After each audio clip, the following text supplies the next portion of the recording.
വിദേശത്ത് ജോലി വാഗ്ദാനം ചെയ്തുള്ള തട്ടിപ്പിനിരയായ പാറശാല സ്വദേശി അടക്കമുള്ള 10 അംഗ സംഘം ഖസാക്കിസ്ഥാനിൽ ദുരിതത്തിൽ. കേരള തമിഴ്നാട് അതിർത്തിയിലെ ട്രാവൽ ഏജൻസി വഴി കിർഗിസ്ഥാനിലേക്ക് പോയവരാണ് തട്ടിപ്പിനിരയായി മറ്റൊരു രാജ്യത്ത് കുടുങ്ങിക്കഴിയുന്നത്.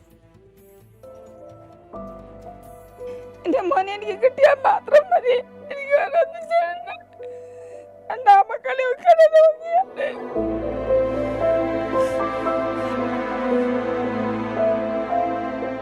കഴിഞ്ഞ മാസം 15-നാണ് പാറശാല മുറിയത്തോട്ടം സ്വദേശി വിപിൻ വിജയകുമാർ ഉൾപ്പെടെയുള്ള സംഘം കിർഗിസ്ഥാനിലേക്ക് തിരിച്ചത്. ഖസാക്കിസ്ഥാനിൽ വിമാനമിറങ്ങുമ്പോൾ കാറിൽ റോഡ് മാർഗം കിർഗിസ്ഥാനിൽ എത്തിക്കുമെന്നായിരുന്നു ഏജന്റുമാരുടെ വാഗ്ദാനം. എന്നാൽ ഇവിടെ എത്തിയ ഇവരെ ഹോട്ടലിലേക്കാണ് കൊണ്ടുപോയത്. 2 ദിവസത്തിനുള്ളിൽ മറ്റൊരു വാഹനത്തിൽ കിർഗിസ്ഥാനിൽ കൊണ്ടുപോകുമെന്നും അറിയിച്ചു. 1 മാസം കഴിഞ്ഞിട്ടും ഏജൻസി ജീവനക്കാർ ആരും വന്നില്ല. ഡൽഹിയിൽ നിന്ന് 15-ാം തീയതി നമ്മൾ കയറി ഇവിടെ 15-ാം തീയതി ഖസാക്കിസ്ഥാൻ എന്ന രാജ്യത്തെത്തിയതാണ്. ഞങ്ങൾ പോകാനുള്ള കിർഗിസ്ഥാനിലാണ്. ഇവിടെ നിന്ന് വണ്ടി മാർഗം വഴി കൊണ്ടുപോകാന്നാണ് അവർ പറഞ്ഞിട്ടുണ്ടായിരുന്നത്. 1 മാസം ഇന്ന് 6 ദിവസമായി.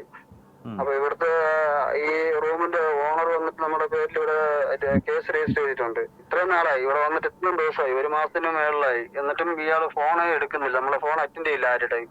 ആഹാരത്തിന് പോലും ബുദ്ധിമുട്ടായിട്ടാണ് ഇപ്പൊ നമ്മുടെ അവസ്ഥ. 14 ദിവസത്തേക്ക് ഖസാക്കിസ്ഥാനിൽ താമസിക്കാനുള്ള വിസയാണ് ഇവർക്കുണ്ടായിരുന്നത്. വിസ കാലാവധി കഴിഞ്ഞതോടെ ആദ്യം താമസിച്ചിരുന്ന ഹോട്ടലിൽ നിന്നും ഇറക്കി വിട്ടു. ഇവിടെ നിന്നും നമ്മൾ ആ ഹോട്ടലിൽ നിന്നും ഇറക്കി വിട്ട് നമ്മള് രാവിലെ അവരൊരു 10 മണിയാകുമ്പോൾ ആ ഹോട്ടലിൽ നമ്മൾ ഇറക്കി വിട്ടു. വൈകിട്ട് 6 മണി വരേക്കും നമ്മൾ റോഡിൽ തന്നെയാണ് എല്ലാവരും ബാഗും വെച്ച് റോഡിൽ തന്നെയാണ് ഇരുന്നത്. ആഹാരം കഴിക്കാനോ അല്ലെങ്കിൽ ഒന്നിനോ നമ്മുടെ കയ്യിൽ പോലും കാശില്ലാത്ത ഒരവസ്ഥയായിരുന്നു അന്നും. തിരിച്ചടുത്ത് വേറൊരു ഹോട്ടലിൽ കൊണ്ട് ഇപ്പൊ താമസിപ്പിച്ചിരിക്കുകയാണ്. ഈ ഹോട്ടലിൽ നമ്മൾ വന്നിട്ട് ഏതാണ്ട് 1 മാസത്തിന് മേളിലായി. 30-ാം തീയതി വിസ തീർന്നു. നമ്മൾ കിർഗിസ്ഥാനിൽ പോകാനുള്ളതാണ് വിസ. അടുത്ത ദിവസം 30-ാം തീയതി എടുത്തിരുന്നു. ഇതുവരെയും വിസയെ അടിച്ച് നമുക്ക് തന്നിട്ടില്ല. കരുതിയ പണമെല്ലാം തീർന്നു.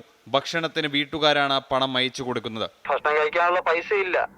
അത്രയ്ക്ക് അവസ്ഥയിലാണ്. വീട്ടുകാർ അയച്ചു തരുന്ന പൈസ ഇവിടെ അയച്ചു കൊടുത്ത് ഓരോരുത്തർ അങ്ങനെയാണ് കഴിക്കുന്നത്. അതും ഇവിടുത്തെ സാധനങ്ങൾക്ക് ഭയങ്കര വിലയാണ്. ഒരു ദിവസം ഒരു ബിസ്ക്കറ്റ് വാങ്ങി 3 നേരമായിട്ടാണ് കഴിക്കുന്നത്.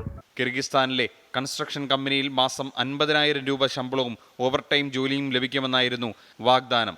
1.5 ലക്ഷം മുതൽ 2 ലക്ഷം വരെ ആളുകളിൽ നിന്നും പടന്തലാമൂട്ടിലെ സ്കൈനെറ്റ് ട്രാവൽ ഏജൻസി വാങ്ങിയിട്ടുണ്ട്. തമിഴ്നാട്ടിലാണ് ഏജൻസി. കളിക്കാവിള പോലീസിൽ പരാതി നൽകിയിട്ടും ഒരു നടപടിയും സ്വീകരിച്ചിട്ടില്ല.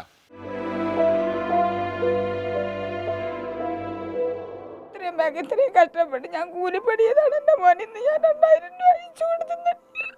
അങ്ങനെ അവൻ കഴിയുന്ന സാറേ എങ്ങനെയെങ്കിലും എന്റെ മോനെ ഈ നാട്ടിലെത്തിച്ചാൽ മതി. പണി വേണ്ട. തിരുവനന്തപുരത്ത് നിന്നും അരുൺ എസ് ആറിനൊപ്പം അജീഷ് കുമാർ, 24.